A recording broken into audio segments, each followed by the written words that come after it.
Hi, Mark Gelfo. It's Thursday of Greenbuild, and I just came out of a session that I really enjoyed, mostly because I'm just a lead geek, called Code Dread, comparing the ASHRAE and lead standards over the different versions. The presentation team was actually three people from KJWW. It's a firm about this, a little bigger than TLC, but does a lot of the same things that we do. Very similar. They're based in the Midwest. So they really started talking about ASHRAE 90.1. As we all know, lead version 4 is going to use, or does use, the 2010 edition of ASHRAE 90.1, and there's major changes to the new edition.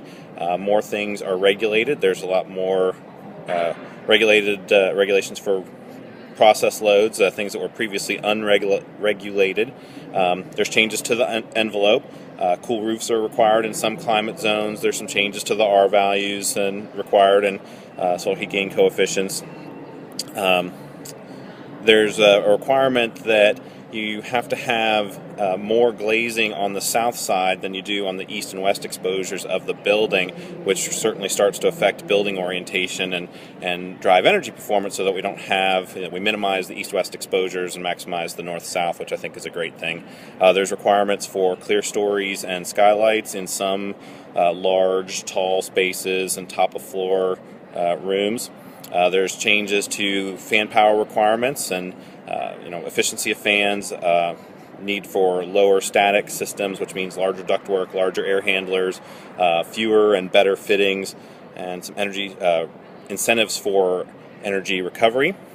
Changes to reheat. They said that reheat loopholes are being closed, which I thought was a funny way to put it. Can't have hospitals with constant volume reheat anymore. No reheat allowed in most buildings, except for with some exceptions. If it's less than 30% of the peak flow, you're not flowing any more than the required airflow. If you're doing something like energy recovery chillers, heat recovery chillers, where you're capturing 75% or more of that heat and recovering it and reusing it. There's a requirement for economizers all the way down to climate zone 2, and economizers for systems, smaller systems greater than 4.5 tons. So that's going to mean a lot more economizer systems in our buildings.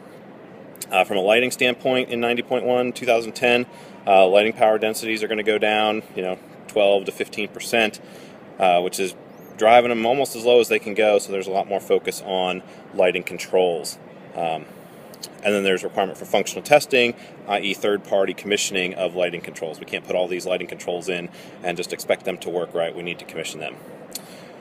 Then the majority of the presentation was a case study comparing their office edition that they did back under version 2.2 for new construction,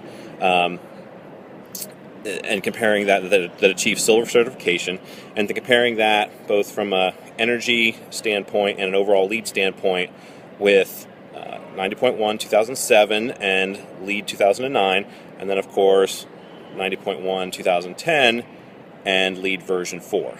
So like I said, they achieved silver certification under their 2.2.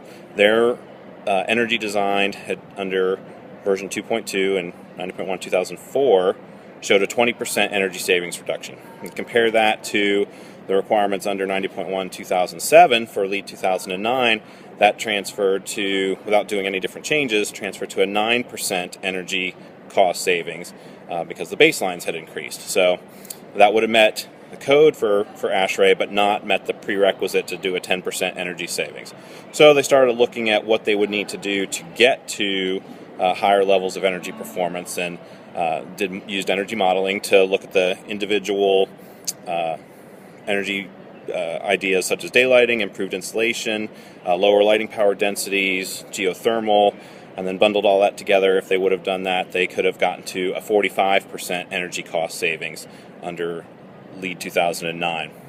Then they did the same comparison with 90.1 2010 for lead V4. The original design wouldn't even have met ASHRAE 90.1 under the 2010, but let alone the 5% required for the prerequisite. And again, if they looked at all those strategies and that they could have done and bundled them all together, they could have theoretically achieved a 39% reduction looking at 90.1 2010, which is certainly enough to get the prerequisite and a whole bunch of points under LEED version 4. They did the overall comparison with the different LEED rating systems. 2.2 silver, doing all the same things under LEED 2009. They would have still got silver, but just barely, including doing not doing the energy changes. Including the energy changes they would have still got to silver. And then doing a LEED V4 comparison, they wouldn't have even come close into the original design to certification, and doing a bunch of different things that they could have to maximize the points, including the new energy design, the theoretical energy design. They could have gotten as high as gold certification. Certainly a big energy reduction made up for a lot of other points that they weren't going to get. And really their main takeaway and my main takeaway for LEED version 4 is that we can't do things the same way we've always done. Same for ASHRAE 90.1 2010. Things that we did for as energy savings measures before are now in the baseline, are required to do. So we're going to have to start thinking about other things to really achieve higher energy savings under the new version of ASHRAE.